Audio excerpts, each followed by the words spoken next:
ng 600,000 pesos every week. Gusto nyo rin ba kumita ng 600,000 pesos every week? Amen. Okay. Ang gagawin mo lang, tuturuan kita, sir, kung paano magkabit ng napkin sa mga kababayan. Okay lang sa'yo?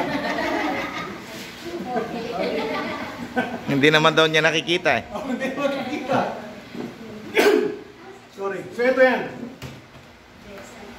Okay, ayon sa World Health, lahat ng kababayan ay nanganganib. World Health na po nagsasabi. Okay, bakit? 83% sa mga kababaihan ay nakakaranas ng UTI. Tama. Okay? 83% sa mga kababaihan ay nagdi-discharge po ng may amoy. 83% sa mga kababaihan ay may tinatawag na mga iba't ibang mga problema sa genital po nila. Ano yung mga problema nito? Okay, andyan yung PCOS, andyan yung tumor, andyan yung mayoma, ano pa yung alam yung mga sakit? Ang pinaka-delikado yung cervical cancer. Sa bawat 12 babae, isa po dyan nagkakaroon ng cervical cancer. Bakit? Okay? 62% kasi sa mga kababaihan natin ngayon ay ito po yung ginagamit po yan. Yung napkin na nabibili sa tindahan sa labas. Kung mapapansin nyo, yung panahon ng lola, ng nanay mo, ate, hindi nila alam yung word na cervical cancer. Bakit nung mga panahon ng mga lolo't lola natin, okay, wala nagkakaroon ng cervical cancer, wala nagkakaroon ng mayuma, o anumang klaseng masakit. Bakit? Anong ginagamit dati ng nanay mo? Tela, yung pasador. Okay? Naalala ko pa dati ang lola ko, pag umihi yun, hinihila lang yung yung sa lawan. Tama, di ba? Okay. Now, pwera biro. Sino pa sa mga kababayan ngayon, mga kabataan natin ngayon dito, ang gumagamit pa ng pasador? Wala. Wala. Okay? Alam niyo po ba? Okay? Saan ba yun? Alam niyo po ba, itong pasador na to, okay? Dito nagsisimula lahat po ng klaseng sakit ng mga kababayan sa kanilang cervix, sa kanilang ovary. Okay? Bakit? Akala kasi nila, okay itong gamitin kasi malinis nga naman, puti. Pero hindi nyo alam, yung ginamit na materials dito, ito yung mga basura. Ito yung mga recycled materials na kinukulikta ng mga basurero. Ng mga papel-papel, mga karton-karton. Okay, bakit siya pumuti? Kasi dinaan po nila ito sa process po nila ito sa pamamagitan ng mga chemical, yung mga karton, mga papel. Okay? Ginamitan po nila ng mga chlorine at kung ano pang mga klase ng mga chemical. Para lang po ito pumuti. So, yan po yung ginagamit po nilang materials po dito. Okay? And sad to say, mostly sa mga kababaihan, alam natin kung kailan kayo magkakaroon ng menstruation. Tama hindi? Alam natin yung cycle natin. Okay? At lalo pag lumabas kayo, lagi kayo may bit-bit o baw na napkin kasi nakakaya yung may tangos ka. Okay. But, ito dapat yung maintindihan. Ang pinakamaruming bagay na laging bit-bit ng mga kababaihan ay yung mga bag. Tama. Gaya ng mga favorite na bag ninyo, kailan yung panahon na huling naalala nila bag yan? Bakit yung mga bag din nilalaban? Kasi nasisira siya. Bakit yung pinakamaring bagay na lagi yung bitbit? Kasi andyan lahat yung mga bubot ninyo. Isa sa number 1 carrier ng mga bacteria at mga germs ay yung perang papel. Na pag nilagay niyo sa bag ninyo, okay, diyan ngayon nag-nurture, diyan ngayon nagpaparami yung mga bacteria at mga germs. Okay, kaya mapansin, bakit nangangamoy yung ating bag? Kasi dumadami yung mga bacteria at mga germs. Subukan mo na ilagay mo sa mukha mo yung bag mo. Tapos singut-singutin mo siya.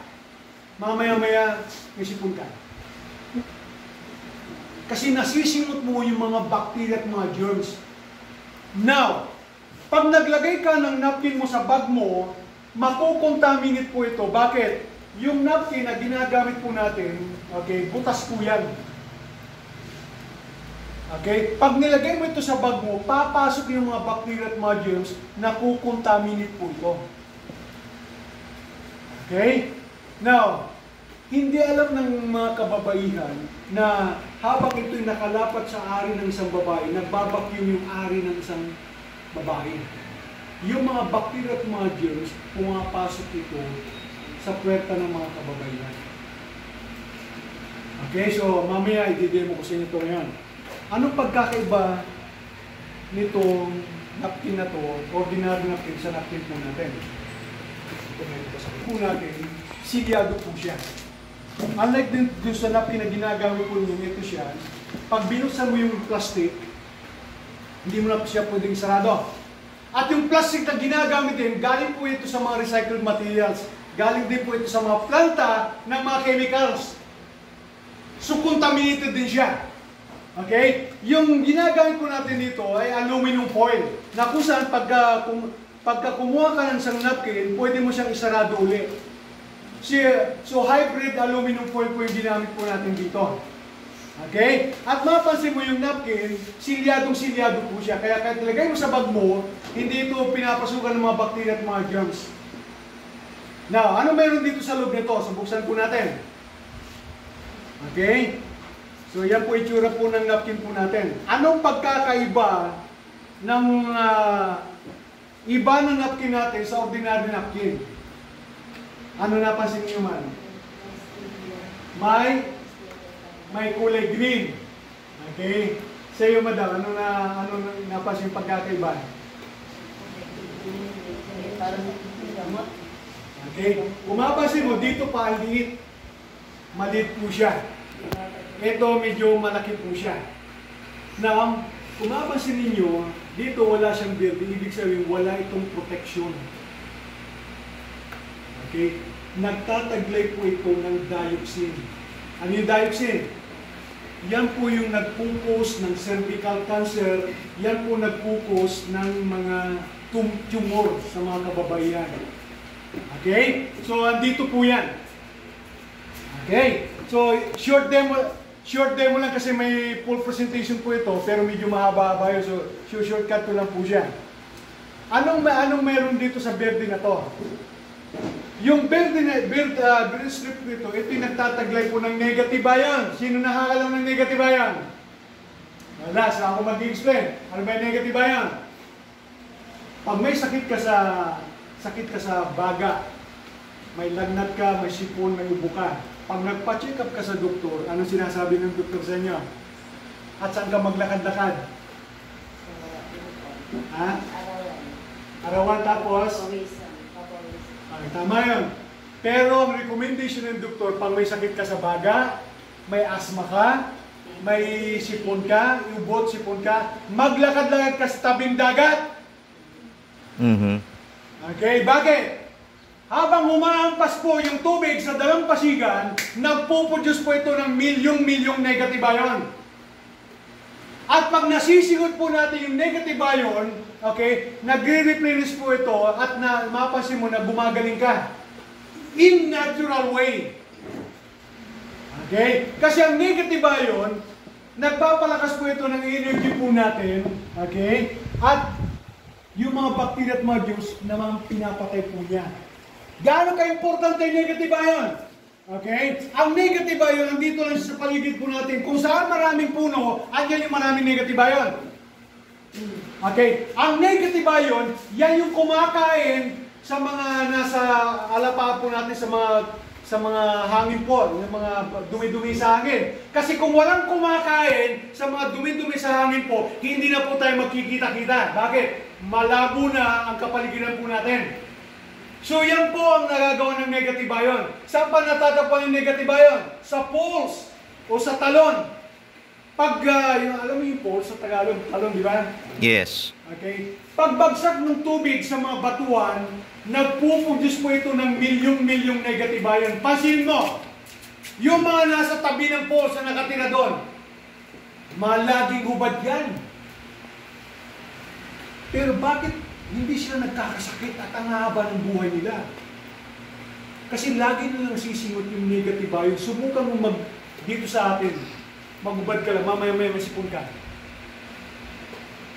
Malamigan na yung likod mo, tatangkasuin ka. Maambunan ka lang, mamaya-maya, inuubo ka na, masipon ka na. Okay. Saan pa nanggagaling yung mga negative ion? Sa river. Kung saan yung mabababaw na river, kung saan maraming mga bato. Okay. Diyan po na maraming negative ion. Now, through nanotechnology ng Japan, kinuha nila itong mga negative ion na to at nilagay po na dito sa green strip na to. So, meron itong negative ion itong strip na to, na kung saan 99.9%, okay, pag ito ginagamit ng mga kababayan, pinapatay niya yung mga bacteria at mga germs. At meron itong tinatawag na pooling effect. Pag ito suot ang kababaihan, okay, lalo pag ito ay nabasa, okay, nag-activate po yung negative ion. Okay, pag nag-activate po yung negative ion, pumapasok ito sa puwerta ng babae, tapos may kinakalkal siya. Hinihila niya pababa, okay, yung mga unwanted, mga dugo, yung mga dugo hindi makalabas. Hihilahin ito pa, kaya pag ito ginagamit, magdi-discharge ka ng mga dugo, mga maitim, mga patay na dugo. Ilalabas mo sa pamamagitan ng negative ion na ito. Okay?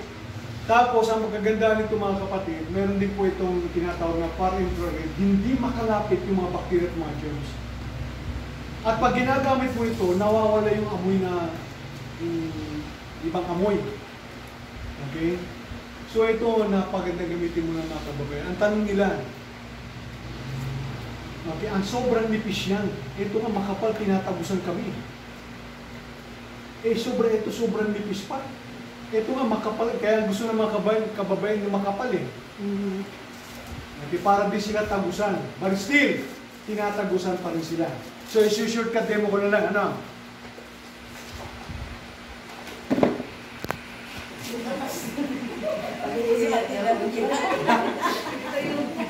Wala. Okay, hindi natin. Mga kapatid, sa mga kababayan, pag kayo may menstruation, ilang ml na dugo nilalabas ninyo? Ha? Hindi nyo alam, no?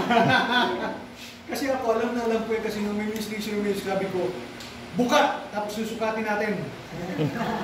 Biro lang. Ang kababayan, normal lang po na naglalabas po kayo ng mga 40 to 50 ml na dugo sa maghapon. Okay. Pero ito, umaabot po ito ng mga 200 ml. 200 plus ito ml. Pag ganitong karaming dugo nilalabas mo, every time menstruation ka, hospital ang aabutin mo ito. Ubos ang dugo. Ubos ang dugo mo. Okay? So, i-present po natin. Ito, ilang napkin na ginagamit mo every time may presentation ka. Ay, may menstruation ka. Nakakailang napkin ka? Madam? Isang araw? Okay. Depende sa lakas ng menstruation mo. Pero ang suggestion lagi ng mga ubigayni, every hour nagpapalit kayo. Bakit? Pag may dugo ito at di ka nagpalit kaagad, mabilis dumami yung mga bacteria at mga germs. Nagmumultiply tapos pumapasok uli sa ari ng isang babae. Okay? Ano pang problema nito? Yung nasa loob nito ay yung silica gel. Alam niyo kung ano yung silica gel? Pag bumibili ka ng cellphone, sapatos o bag, meron kayo nakakitang nakabalot sa maliit na papel. Ano, parang gawin, di ba? Ano nakasulat lagi doon? Okay. Do not eat. Okay, so may naka-emphasis talaga doon na do not eat. Bakit di siya pwedeng kainin? Chemical po siya. Okay. Dati hindi ako naniniwala. Okay. Na siya chemical po yun. So ang ginawa ko, okay, na di ba may nakalagay na do not eat. Pinakain ko sa tuta ng nanay ko. Patay yung tuta. Okay. Now, bakit nila nilagay sa ilalim nito ng napkin na ginagamit ninyo? Okay? Kasi nagsisilbing pang-absorb ng menstruation po ninyo para di kayo mabilis tagusan. Ang problema, okay, pag suot-suot yung napkin na to, ang ari ng isang babae, nagbabacuum yan. Kaya yung chemical pumapasok sa ari ng babae, kaya mapansin nyo ngayon, ang daming may mayoma. Okay? Yan ang problema ngayon, kaya tuwang-tuwa yung mga ibigay ni kasi bakit? Kung maraming mga kababaihan na may mayoma, marami rin silang operahan. Okay? So, yan ang problema. Okay? So, bukod sa mabilis, gagamit ka ng marami dito kasi tinatagusan ka, ito yung sa ating iba. So, ito yung, sabi niya, sobrang kapay mo daw, nipis lang. So, gagawin din, lalo nating nipisan. Okay. Meron lang kukuning isang piyesa. Ito lang po yun. Sobrang, lalong manipis, di ba? Okay. Now, anong point ko rito? Ilalagay ko lang po siya rito. Okay. Tapos, hanapin ko lang yung ginagamit ni Harry Potter. Yung ano yan. Tapos, magbibilang po tayo ng 10 lang. 1, 2, 3, 4, 5, tuloy wala na. Okay. Dagdagan po ulit natin tubig kasi marami na kanina.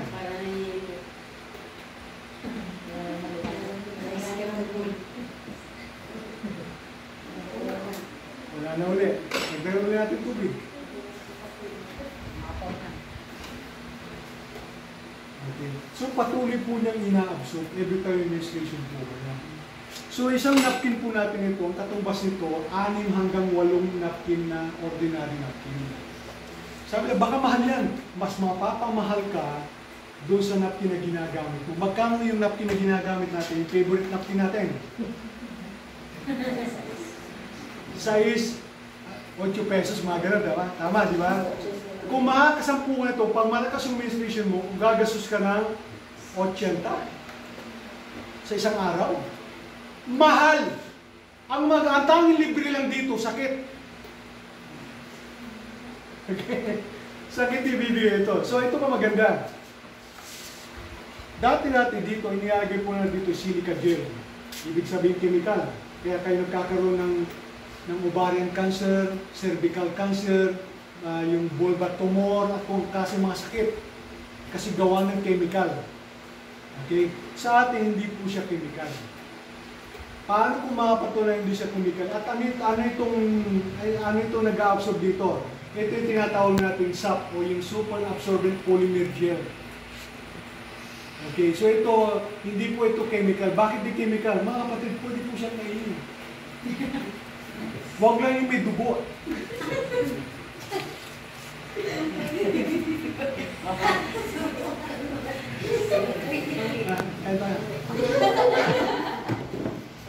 Ito po maganda. Pag napasin mo, dry yung balat mo.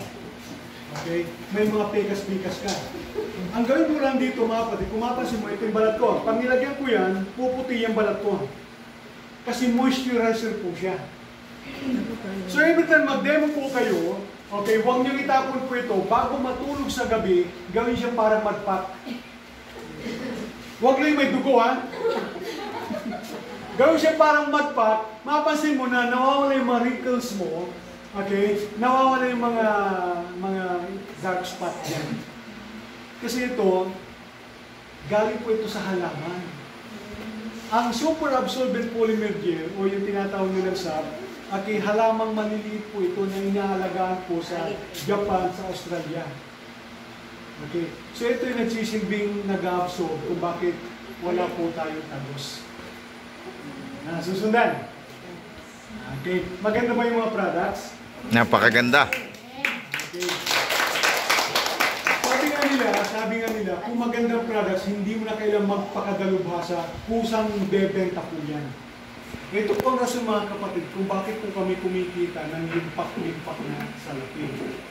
Kahit wala kami binebenta, pag nagdipuan namin, kusa silang bumibili sa opisina po namin. Okay? Now, behind the products ay may kitaan. So dito po, nagtuturo po ako kung paano kumita ng 2,000 hanggang 80,000 pesos per day. Sino gusto kumita ng gano'n? Na kahit di ka nagbibenta, ang gagawin mo lang, magpapalit ka lang ng mga gamit. So dito, ang kailangan mo lang dito, okay, bibili ka lang, total, wala ka naman choice eh. Bumibili ka naman ng napkin every month, tama? Wala tayong choice. Ang gagawin mo lang, papalitan mo lang yung napkin na ginagamit mo, that's it. So magkano yung kailangan natin i-purchase sa opisina po natin? So kailangan ito, Pastor.